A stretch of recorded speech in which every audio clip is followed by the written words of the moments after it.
Festa junina de Sete Além. Essa é boa. Eu acho que é uma notícia que saiu no interior do Piauí, de uma professora, que ela brigou para organizar a festa junina na escola. E aí ela conseguiu com os recursos lá, daquele jeito, né? Que ninguém apoiava muito e tudo. Ela montou a festa, deixou tudo bonito, tudo certinho. Teve a quadrilha, as crianças se divertiram pra caramba. Aí o povo começou a ir embora, foi ficando vazio, foi ficando sozinho. Aí, sabe, aí até que o momento que tava ela e mais 2 pessoas lá, a senhora da limpeza, a coordenadora, só que cada um em uma escola grande. E aí ela notou que crianças que ela não conheciam foram dançar quadrilha. E estavam dançando muito bem, muito bonito, e crianças felizes, dançando a quadrilha. E ela ficou, tipo, encantada, e começou a assistir e ver tudo aquilo lá. Até que chegou um momento que uma das pessoas que estavam na escola chamou, deixou cair algo, alguma coisa do tipo. Ela foi. Chamou a atenção, ela despertou, né? Olhou para dentro da escola. Quando ela virou, não tinha nada. Nossa. Não tinha nada. E a manchete era tipo assim, era bonito demais para serem os vivos. Legal, hein? Pô, sensacional. Notícia. Sensacional. Caramba. Porque assim, se pensa, né? Era como se fosse uma entidade, sei lá, pode ser entidades ou poderia ser até uma questão de Sete Além mesmo. Sim, de portais, entrar em pessoas outro realmente lugar. de... Pô, bacana, hein? Eu já ia falar, cadê os pais dessas crianças aí, né? Porque pai, meu, você fica brigando com as mães pra poder gravar o vídeo ali do seu filho. Mas é interessante, né? Pô, e a gente estava falando nós estávamos falando de luzes apagadas, um relato muito, muito legal. Esse eu contei logo que eu comecei a contar relato de receber, assim, né? E-mail, tudo lá no canal. É uma pessoa... Não vou lembrar o nome, infelizmente, lá do inscrito. Mas ele falou que ele morava numa cidadezinha do interior e tal. E aí um dia lá, era da época dos apagões, que tava faltando água, sei lá o que, a cantareira tava abaixo. Aí tava dando aqueles momentos que desligava a energia, tipo, da região toda. Apagou tudo, tudo, tudo. E ele saiu pra rua pra conversar com os amigos no escuro, brincar de bola. Anos 90, né? No início dos anos 2000. E, de longe, eles enxergaram uma casa com luz acesa, sabe? Clara. Sim. E aí ele e os amigos foram atrás dessa casa, nessa luz. E é a mesma história. Entra na casa, tem pessoas lá e tá tudo aberto, tá tendo festa, tá legal. E eles sem entender nada, até que volta a energia de tudo. Aí eles saem pra fora, quando eles olham, a casa não era nada do que parecia ser. Essa história me lembra aquela rua... Como era o nome da rua? Rua 2? Rua 2. Que você Tem muitos relatos da Rua 2. Mas o que tá me chocando é... A gente sempre falou de backrooms, porque backrooms é uma invenção de um cara americano. Pô, até tá tendo jogos. Mas será que vai ter o filme agora? Você viu? O diretor é um youtuber de 19 anos. É, o cara que... A24. Nossa. Mas será que vai rolar esse filme? Vai, tá produzindo. Porque já tem curtas, pegou né? pra fazer. Curtas, tem muitas curtas ali. E é o próprio cara que fez. É Kern Pixels, eu acho que é o nome dele. Alguma coisa então, assim. Mas o que me espanta é assim, Backrooms obviamente fala de espaços liminais e de universo paralelo, podemos dizer. Aí eu comecei a receber relatos de pessoas que contam coisas que parecem muito Backrooms. Eu não identifiquei como Sete Além. Identifiquei, né? Quer ver? Pensa que eu sou sommelier de universo. Mas é porque... especialista Esse aqui é background. Esse aqui tem notas de Sete Além com... Sete Além com background. Silent Hill. Não, Paranapiacaba. Confundi. Paranapiacaba. Safra de 54. Nossa, Luciano, me deu uma ideia na cabeça agora. Já mapeou possíveis locais onde tem portais para outros universos? Tem que fazer o pessoal pede para dizer onde tem mais. A gente vai pondo ali. Essa de Sapopemba te marcou, né? Sapopemba, o pessoal vive te perguntando, né? Onde que é. O brechó também, o povo pergunta do divã. Mas por que eu acho que tem cara de backrooms essas daí? Porque não tem aquela questão de espaço aberto, pô, tô fora na rua, vendo pessoas feias. Não, a pessoa fica sozinha.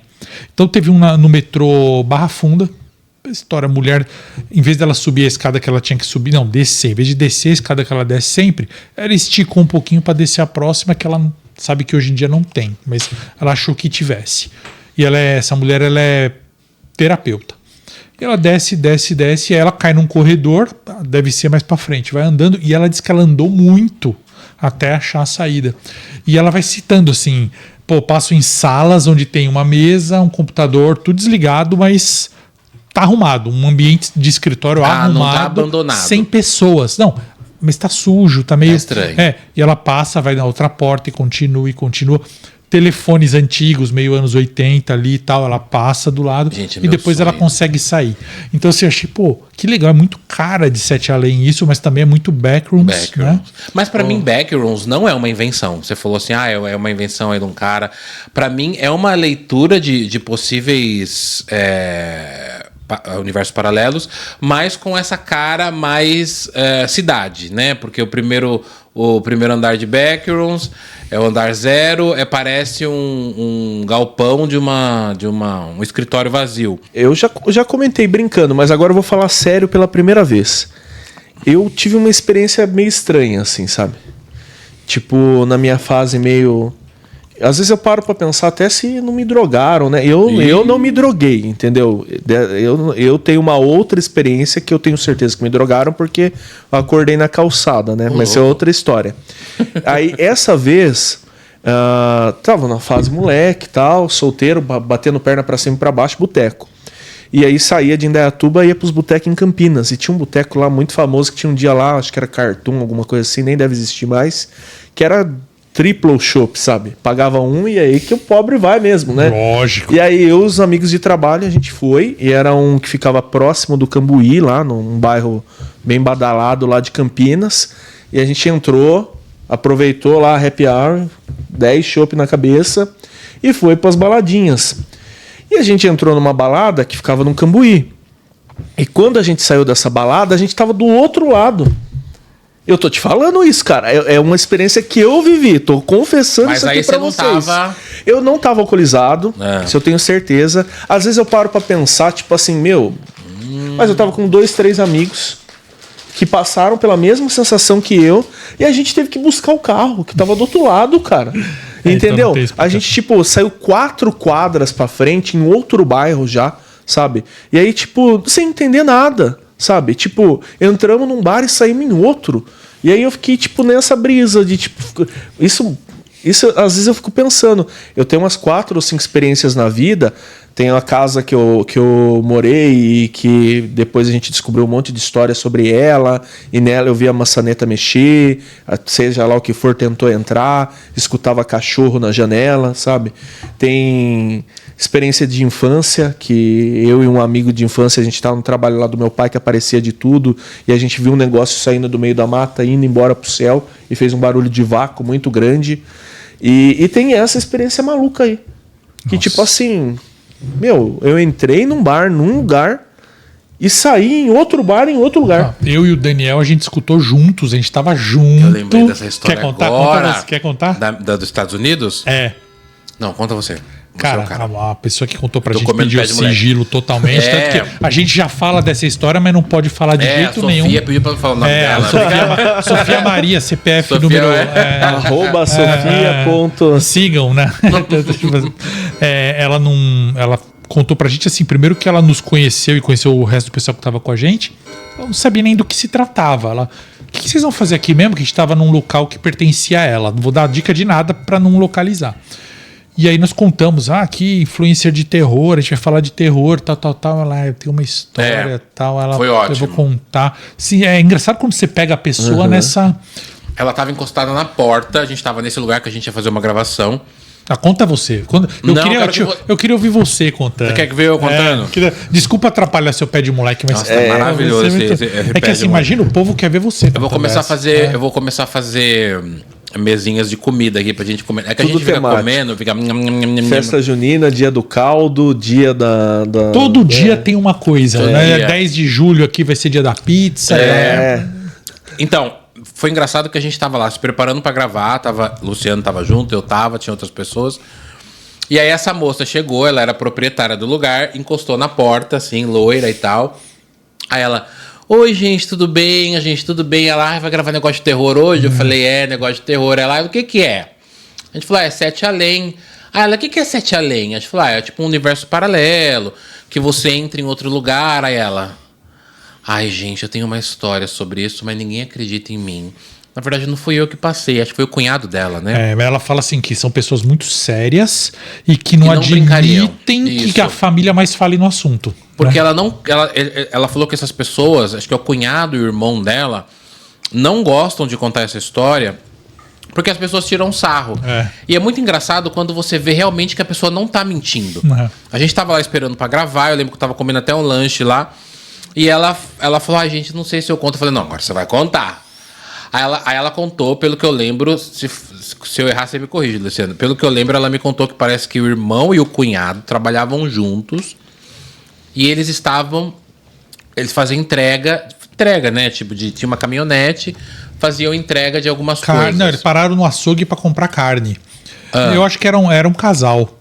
Era um casal? Era um casal, era tipo marido e mulher, pararam num açougue assim, ó, final da tarde, compraram carne e foram pra casa. E era na estrada, tipo, numa cidade, vamos passar lá no açougue da outra que é melhor. Passei aqui na cidade, no Brasil, e comprei carne. E aí no caminho de volta na estrada, eles falaram que deu um branco ali, uma luz no carro, não entenderam nada, aí parou a luz. Eles, caramba, você viu isso? Nossa, que absurdo. Tipo, que será sabe, que foi? De refletor de caminhão, faz muito forte na estrada, eles ficaram com medo. Continuaram seguindo a estrada, já acharam a estrada meio estranha, de repente viram uma placa lá na frente. Quando a placa vem, estava escrito em inglês. Nossa! Eles não entenderam nada, encostaram o carro. Sim, eles estavam nos Estados Unidos. Meu Deus. Ela contando sério, e a gente assim, ó. Aí ela conta que até teve um problema com o carro, né? Não, é pior que assim, ela teve que fazer um esquema com o governo para poder voltar, e o carro ficou. Isso. Ela falou, não é que assim deu outro clarão, ela voltou. Não, ela veio oficialmente pro Brasil, depois pegou um avião e voltou. Imagina loucura. Você de chinelo, bermuda. Vai parar em Seattle. Que doideira. Não, fica me lá, manda né? pra um lugar bom, cara. Me manda pra um lugar bom, pelo amor de Deus. E aí, ela contando sério. E avise a minha mulher pra eu não ter problema que foram vocês que me levaram. Mas, assim, falar desse tema é um tema, assim, que eu amo, odeio e tudo mais. Eu gosto, mas eu também tenho cautela, que é a ufologia, né? Eu pesquiso um pouco, até pela essa experiência que eu acabei de citar, que quando eu tinha os meus 8, 9 anos, a gente estava lá no trabalho do meu pai e alguma coisa saiu do meio do mato e foi pro céu. E tipo, era 98, 99, não tinha drone, eu imagino que não tinha nada. Eu gosto pra caramba. E eu tenho um problema, e eu chamo de problema porque parece que estão de olho. É com o tal dos homens de preto, sabe? Com o tal. Porque eu já encontrei mais de uma vez, na infância, nas minhas viagens, e tudo bem, pô, eu sou um cara que trabalhava numa companhia aérea e que chegava a trabalhar no mesmo dia em 5 estados diferentes. Então, pode ser que alguém tava me monitorando, porque, pô, esse cara tá no Rio, daqui a pouco tá em Minas, daqui a pouco tá em Belém, entendeu? Tá no Pará, e eu fazia isso por causa do trabalho. Mas eu encontrei algumas vezes na vida com homens de preto. E isso que vocês falaram é muito... Tem muitas histórias de ufologia que é meio que o tempo passa diferente para quem foi, vou usar o termo, raptado, sabe? Então, tipo, eu tenho uma história bem legal de um tio que ele trabalhava em funerária, né? Ele era agente funerário. E aí ele veio um dia trazer um corpo, né? Falando respeitosamente aqui para São Paulo. E ele e um conhecido voltaram para Itapeva lá, né? No carrinho lá no carro da funerária. E no meio do caminho, eles usavam as vicinais para pagar menos de pedágio, também para poder andar mais rápido e tal. E no meio do caminho, uma luz perseguiu o carro da funerária. Que filme de terror legal, né? Um carro de funerária no meio do nada, numa estrada vicinal, no mato. Você pensa e a luz vindo atrás deles. E aquela luz perseguiu durante um tempo. E o meu tio jura que ele ia parar. Não vou parar pra ver. Eu pararia também. E o amigo dele não deixou. E o amigo dele não, grudou no braço dele, vamos, chinelaram. E em algum momento eles viram o clarão e o clarão sumiu. Tudo bem. Só que, pô, e o tempo que mudou drasticamente também? Então é muita história de tipo, alguma coisa te pega e te devolve, entendeu? Não, eu tenho um amigo que ele... Do tempo, né? Até viajei com ele, a gente foi pra pro Rio Grande do Machu Sul. Machu Picchu, São Tomé A gente das foi pra Letras. Rio Grande Eu do lembrei Sul. do portal de São Tomé das Letras também. Esse cara, ele é um publicitário, eu conheci há poucos anos, assim, a gente ficou bem amigo, viajamos juntos aí pra palestrar até. Eu fui falar de Sete Além, ele foi falar desse caso dele aí. Desses casos, que o cara, ele desde muito novo, ele deve estar na faixa dos 60 e pouco agora. Ele desde pequenininho ele tem uns fenômenos, né? Então, eu posso falar tranquilamente dele, eu tenho a permissão dele para falar dele, e ele é um cara que eu indico para todos os podcasts, assim. Ele lembra quando ele era pequenininho, assim, tinha uma moça que ia na casa dele, uma amiga da família, para limpar a casa, assim. Ele olhou para ela, aí ele disse que apareceu um cara na cozinha dele, assim, e falou assim, ó, fala para ela que eu quero chamar Pedro. Vixe. Fala pra ela que ela tá grávida e que eu quero me chamar Pedro. É quase igual a história Eu quero chamar a Thales. Aí ele pegou e falou: você tá grávida. E ele falou que ele não sabia o que era grávida nessa idade. Não sabia o que a palavra grávida significava. A mulher largou tudo, quebrou as coisas. Aí a mãe dele veio: o que aconteceu? Ela falou: ó, ele disse que eu tô grávida e eu tô mesmo. Mas eu ainda não contei pro meu marido, eu vou contar ainda, descobrir agora, tal. Mas ele disse que ele apanhou. Porque você não pode falar. Mas aí eu vou chegar no OVNI aí, no UFO. Porque o que acontece? Ele disse que depois disso, por muito tempo na vida dele, porque ele tem a história dele é desde o nascimento, que a madrinha dele fez o parto dele, negócio bem, uma coisa meio improvisada, bem, acabou a força no bairro e é a madrinha que teve que fazer. Mas eu nem vou detalhar isso aí. Ele começou a crescer e ele via luzes na barriga de mulheres grávidas, assim. Não em todas, mas ele falou que era super chato, que ele era do mundo acadêmico, assim, corporativo. E aí vinha uma colega de trabalho, ele via aquela luz laranja, uma luz laranja na barriga, e ele tá gestante, mas ele não podia falar, e às vezes a pessoa falava, adivinha, tem uma novidade, você tá gestante. Como você sabe? Nossa, tá recente. Não, é porque... E também ele via coisas de cura, machucados na perna, que ele viu uma cor diferente, e ele ouvia, ó, dá pra você curar e tal. Mas até aí tudo bem. Era uma mediunidade. Aí um dia, esse cara... Afloradíssima, né? Ele ficou assim, um cara super... ele foi o cara que abriu a rota Cancún do Brasil. Brasil-Cancún, ele que abriu, ele era o publicitário que cuidava dessas contas. Abriu, quando eu digo, fazendo comunicação, né? Não foi abriu fisicamente. Ele abriu a questão da comunicação, ele que trouxe pro Brasil isso. E aí, ele tava com um cara super famoso, aí eu já não posso falar o nome do cara, num barco. Ele, a esposa dele, o cara e a esposa. Ele disse que parou uma nave assim, ó, em frente ao barco, na noite. Vixe. Ele disse que esse cara famosão virou pra esposa e falou: vai pegar a câmera. Ela falou: não, vai você. Eu não vou. Por que eu vou pegar a câmera? E aí, ele disse que a nave foi embora. E eles comentaram com o capitão do navio. O capitão falou assim: cara, isso aí é constante aqui onde a gente tá, que é naquela região. E aí ele disse que com o passar do tempo, ele foi tendo menos coisas assim e tal. Ele falou: acho que os caras me abandonaram. Um dia ele estava aí num país desses daí assim, na América Central, foi tomar banho, fez um download de um livro inteiro. E ele nunca tinha escrito nada, ele não é escritor. Ele falou que não gostava de escrever, não sabe escrever. E ele publicou esse livro, que é um livro fantástico, que fala de raças alienígenas e tal. Então eu acho super bacana isso, assim. E só para abrir parênteses, ele cita esse famoso que viu a nave, e esse famoso até então nunca tinha contado essa história publicamente. E ele não tem mais contato com esse famoso. Só que nós dois temos um amigo em comum que é amigo desse famoso, e ele perguntou, o cara falou: sim, é verdade. E agora esse cara já conta, tem até em revista esse famosão contando essa passagem dele aí, que eles viram a nave. Então é muito legal. Eu não sei como seria ver uma nave pra mim, assim. Agora vamos fazer o oposto, né? Porque o sobrenatural levou pra ufologia. Agora eu vou fazer o oposto, e ainda tem a ver com festa junina. Minas Gerais, interior. Não sei em qual interior Serra da Vida aí. Que Minas, né? Tudo assim. Tinha uns conhecidos aí que gostavam desse lance de ufologia, fazia vigília pra caramba e tal. Ficava esperando Ia pra tudo quanto é lado. Inclusive, frequentam muito Paranapiacaba e inclusive, já acho que até... Não sei se o termo correto é trabalharam ou estudaram junto com o Boaventura lá. Então são pessoas que há muito tempo estão atrás disso, sabe?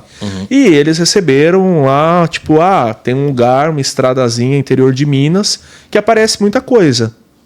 É você tá lá acampando, vai aparecer alguma coisa, orbe e tal. Foram pra lá e ficaram, tipo, aí eles aproveitavam e passeavam, né? Curtiam, faziam montanhismo, acampavam e tal. E numa das noites que eles estavam lá, eles decidiram, tipo, fazer uma caminhadinha noturna, nem era tão tarde assim. Uhum. E estavam caminhando, quando eles viram 3 caipiras sem rosto passando por eles na estrada. Surgiram do nada e passaram do nada. Sem rosto? Sem rosto, cabeça? Sem rosto. 3 caipiras, 3 assombrações, 3 fantasmas passaram por eles. E tipo assim, eles não entenderam nada, sabe? Eles estavam tipo, e aí Luciano, e aí Daniel, como é que você tá e tal? Pô, legal, tal, a gente vai voltar e não sei o que. Olharam pro lado, os 3 caipiras. 3 pessoas vestidas como caipira. Só passaram e foram na mesma estrada. Sem rosto. Sem rosto. Tipo, a mesma coisa, a gente tá aqui, onde a Sara tá ali e passou sem nada. E aí eles, né, contaram essa história, contaram lá pro pessoal que morava na região, falaram com a galera e tudo mais, e aí foram descobrir que tinha uma lenda muito famosa de pessoas que faleceram num acidente de charrete, que estavam voltando de uma festa junina, acho que 1919, 1920. Olá. Se jogar na internet esses dados que eu tô falando, vai aparecer, galera. Aí essas pessoas se acidentaram e elas estavam trajadas de caipira pela festa junina. E aí dizem que eles ficam na estrada. Diz que eles pedem carona, entra no carro, sem rosto. Aí olha pelo retrovisor, estão sem rosto. A pessoa assusta, não estão mais lá. Nossa. Estão tentando voltar.